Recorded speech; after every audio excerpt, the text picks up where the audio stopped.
Hi, welcome to Buffzone. My name's Kyle Ringo. This is Ryan Thorburn. We cover the Colorado Athletic Department for the Daily Camera newspaper. Today we're going to talk about the Washington Huskies, but first, Ryan, the Buffs went to Stanford last week, got crushed by Andrew Luck and the Cardinal, just like we kind of expected. They're 1-5 going into this week's game against Washington. It's kind of the midpoint of a 13-game season. Where are the Buffs right now mentally, do you think, and what do they have left going into the second part of their season? Well, I think because they have a lot of seniors and a lot of good guys in that class, I think mentally they're still okay. Disappointed, frustrated, of course. I think this type of year in the middle of the season, teams either start getting worse or start getting better. I think it's going to be difficult for John Embry to make sure this team keeps plugging along, keeps getting better, lays the foundation for next season. I think that's going to be his toughest challenge. We all don't think they're going to win a lot of these final 7 games, but they need to establish some sort of identity for next season, whether that's finding a way to run the ball late in the season, getting an upset brick game or two. But I think it's really the crossroads is this week. I mean, if they get blown out at Washington, all of a sudden you got Oregon coming to town, there'll be a good crowd, but how mentally excited are you going to be to take another beating, possibly? So I think this is huge that they at least compete with Washington, a team that's on the rise, but certainly not where Stanford and Oregon and some of these other teams are right now. Yeah, I totally agree about this being a crossroads. John Embry was talking this week a little bit about, he's got kind of a interesting mix of players playing right now. A lot of young guys, but a lot of those veterans, a lot of those 28 seniors too. And I asked him this week, how he manages wanting to get some of his young guys playing time and experience for the future, but also not kind of turning his back on the seniors who've, given a lot to this program and really deserve to keep playing and kind of finish out their season, in the lineup and whatnot, even if the season isn't going the way they want it to. And John just was pretty matter-of-fact about it. He said that as long as those seniors are continuing to do what they're supposed to do, giving all their effort and, going to class and handling the academic side and basically just being the players they're expected to be, then they're going to be on the field on Saturday, and he'll worry about the future in the future. And I wholeheartedly agree with that approach. I think that's the right way to handle it. I think that's what guys like Rodney Stewart, Ryan Miller, Josh Hartigan, Tyler Hansen, Tony Clemens, I think that's what they deserve. Yeah, I think it's different because it's college football still, There is the temptation, just like with the Broncos situation, to say, okay, we're 1-5, we're not going to a bowl game. Let's see what Hirschman can do at quarterback, which is, the position that you look at first and foremost. But at the same time, there is no draft next year.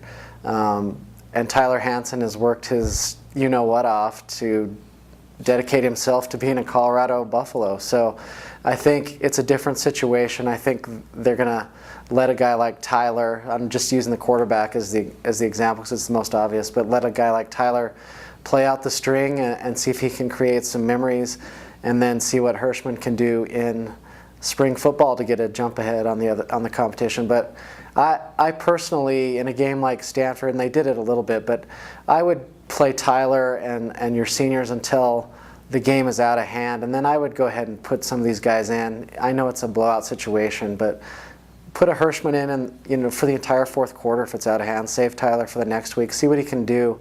I would kind of balance it that way. If you're in the game, let the seniors play. If you're not in the game at halftime or in the third quarter, I know they've thrown a lot of guys in already, but see what some of these guys, especially at quarterback, can do. Yeah, I think that's a wise approach. I think that's probably what coaches will do as the season progresses, particularly if the team continues to lose. I mean, at some point you just kind of have to do that. But you still at the same time have to honor those seniors. Now the Buffs are going to on the road for the second straight week, going to Washington. is this a place where Colorado can finally get off the schneid, so to speak, and maybe win a road game? Can they steal one here against the Huskies? I wouldn't predict that they're going to win, but I think there's an opportunity here. I think Washington hasn't arrived yet. We'll see what kind of makeup Washington has as far as if they're looking ahead to bigger games now that they're in the race. They're 2-0 in the Pac-12. I think there's a chance if you can get the momentum early like they did in Stanford and then not have the crucial mistakes where, you can be in this game late and, with a senior quarterback, maybe pull it out. Obviously, Washington's replacing Jake Locker, and they're not a finished product. I think they're going on confidence, and they played well at Utah and won, but Utah was their own worst enemy in that game. So I think this is a big game for both teams. Is Washington ready to go 3-0 and not overlook opponents and win the games they're supposed to? And is CU still have hope, that small glimmer of hope that they could get a win here, get some momentum, and maybe finish strong?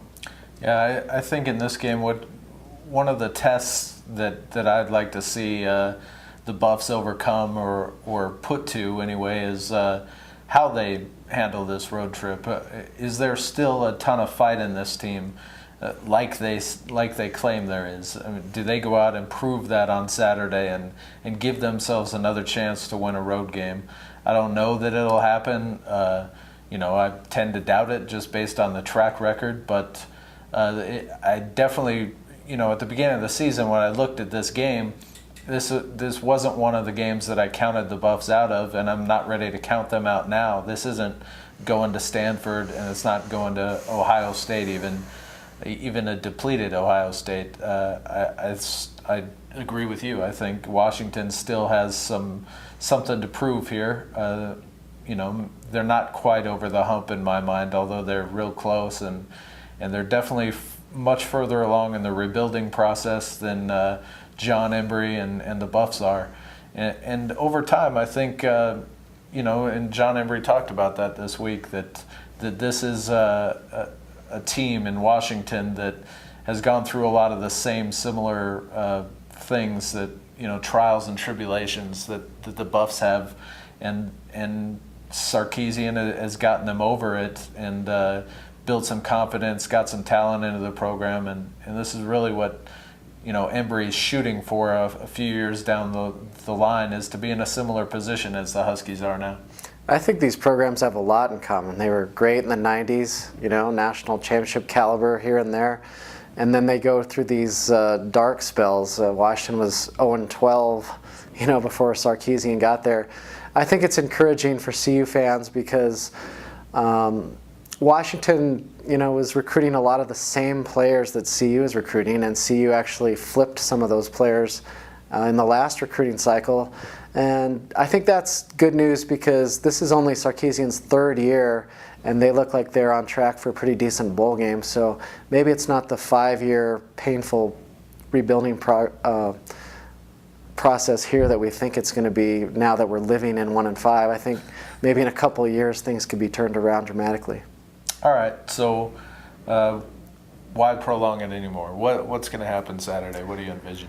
Well, it rains and pours in Husky Stadium, and when it rains and pours, you don't have Paul Richardson. I think that is the death knell for the CU Buffs not having Paul. I think they've hung in there pretty decently with their cornerback situation and the offensive line injuries, but I think losing your best player is too much. I think Washington State outscores the Buffs. I'm going to go 38-20. Wow.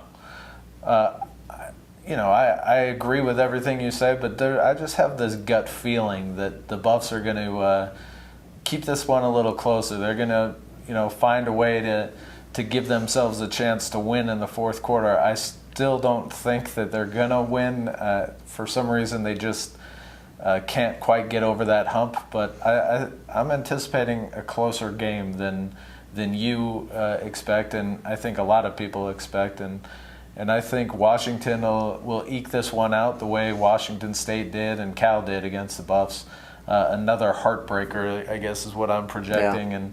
And I'll say Washington wins 31-28.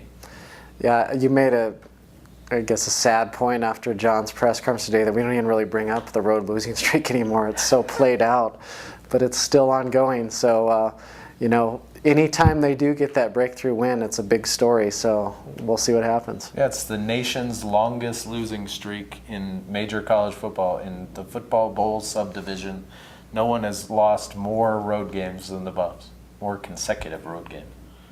I still think they're going to get UCLA and LA, but we'll see. Yeah.